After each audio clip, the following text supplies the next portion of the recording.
ಮಂಗಳೂರು ನಗರದ ಕೆಎಸ್ರಾವ್ ರಸ್ತೆಯಲ್ಲಿರುವಂತಹ ಮಿಸ್ಚಿಫ್ ಮಾಲ್ನ ಪಾರ್ಕಿಂಗ್ ಸ್ಥಳದಲ್ಲಿ ಹೊಗೆ ಕಾಣಿಸಿಕೊಂಡ ಘಟನೆ ಮಧ್ಯಾಹ್ನದ ವೇಳೆ ನಡೆದಿದೆ.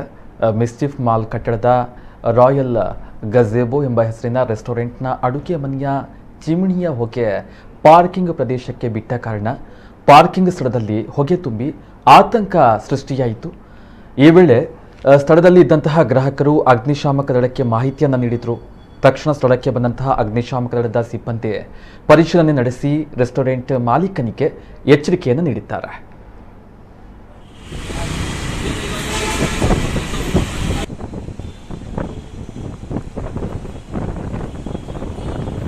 ಇಲ್ಲಿ ಮಿಸ್ಚಿಫ್ ಮಾಲಲ್ಲಿ ಪಾರ್ಕಿಂಗ್ ನಾವೆಲ್ಲ ಶಾಪಿಂಗ್ ಅಂತ ಬಂದಾಗ ನಾವು ಪಾರ್ಕಿಂಗ್ ಮಾಡಿದಾಗ ನನ್ನ ಸ್ಟಾಫಿಗೆ ಒಂದು ಪೇಮೆಂಟ್ ಮಾಡಲಿಕ್ಕೆ ಮೇಲೆ ಹೋಗಿ ಬಂದಾಗ ಒಂದು ಕೆಲಸದ ಮೇಲೆ ಹೋಗಿ ಬಂದಾಗ ಒಂದು 10 ನಿಮಿಷ ನಾವು ಕೂತ್ಕೊಂಡಾಗ ಕೆಮ್ಮು ಬರಲಿಕ್ಕೆ ಸ್ಟಾರ್ಟ್ ಆಯಿತು. ಏನಪ್ಪ ಇದು ಕೆಮ್ಮು ಅಂತ ಹೇಳ್ಕೊಂಡು ನೋಡಿದ್ರೆ ನಮ್ಮ ಉಸಿರುಗಟ್ಟಲಿಕ್ಕೆ ಸ್ಟಾರ್ಟ್ ಆಯಿತು. ನೋಡುವಾಗ ವಿಂಡೋ ಓಪನ್ ಮಾಡುವಾಗ ಎಲ್ಲ ಹೊಗೆ ಕಂಪ್ಲೀಟ್ ಆಗಿ ಹೊರಗಡೆ ಬರ್ತಾ ಇದೆ.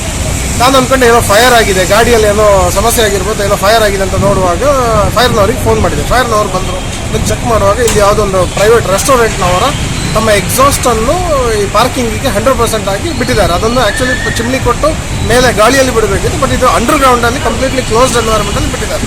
ಅದರಿಂದಾಗಿ ಸಮಸ್ಯೆ ಏನಂತ ಹೇಳಿದರೆ ನಮಗೆ ಎನಿ ಟೈಮು ಅದರಲ್ಲಿ ಒಂದು 10 ನಿಮಿಷದ ಮೇಲೆ ನಿಂತರೂ ಕೂಡ ನಮಗೆ ಉಸಿರುಗಟ್ಟಿ ಕಾರ್ಬನ್ ಡೈಆಕ್ಸೈಡಿಂದ ಆಗಿ ಸಾಯುವ ಸಾಧ್ಯತೆ ಇದೆ. ಅಥವಾ ನಮ್ಮ ಫ್ಯಾಮಿಲಿಯನ್ನು ಬಿಟ್ಟು ಹೋದಾಗ ಮಕ್ಕಳಿಗೆ ಇಮ್ಮಿಡಿಯೇಟಾಗಿ ಅದು ರಿಯಾಕ್ಷನ್ ಆಗೋ ಸಾಧ್ಯತೆ ಇದೆ.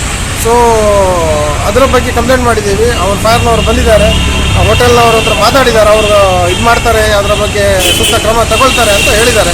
ಬಟ್ ಇದು ಈ ಥರ ಆಗಬಾರ್ದು. ಮಂಗಳೂರಿನಲ್ಲಿ ಇದೇ ಥರ ಒಂದು ಘಟನೆ ಆಗಿದೆ. ಒಬ್ಬ ವ್ಯಕ್ತಿ ತನ್ನ ಮನೆಯಲ್ಲೇ ಕಾರ್ ಪಾರ್ಕಿಂಗ್ ಮಾಡಿ 1 ವರ್ಷದ ಸುಮಾರಾಗಿ ಹಿಂದೆ 1 ಗಂಟೆ ಫೋನಲ್ಲಿ ಮಾತಾಡಿದಾಗ ಅನ್ಕಾನ್ಷಿಯಸ್ ಆಗಿ ಮರುದಿವಸ ಮನೆಯವರು ಹುಡುಕಾಟ ಮಾಡುವಾಗ ಪಾರ್ಕಿಂಗ್ನಲ್ಲಿ ಶವವಾಗಿ ಮಲಗಿದ್ದ. ಸೊ ಆ ಘಟನೆ ಇಲ್ಲಿ ಪುನಃ ಮರುಕಳಿಸೋಕ್ಕಿಂತ ಮುಂಚೆ ಸ್ವಲ್ಪ ಕಾನೂನು ಕ್ರಮ ತಗೊಂಡ್ರೆ ಉತ್ತಮ. ಇದರ ಬಗ್ಗೆ ಸಿಟಿ ಕಾರ್ಪೊರೇಷನ್ ಗಮನಕ್ಕಾಗಿ ಅಥವಾ ನಮ್ಮ ಫೈರ್ ಡಿಪಾರ್ಟ್ಮೆಂಟ್ ಗಮನಕ್ಕಾಗಿ ಅಥವಾ ಬೇರೆ ಬಿಲ್ಡಿಂಗ್ಗಳಲ್ಲಿ ಈ ಥರ ಆಗ್ತದೆ ಇಲ್ಲೋ ಅಂತ ಒಂದು ನೋಡೋದು ಉತ್ತಮ ಅನ್ನುವಂಥದ್ದು ನನ್ನ ಒಂದು ಅನಿಸಿಕೆ.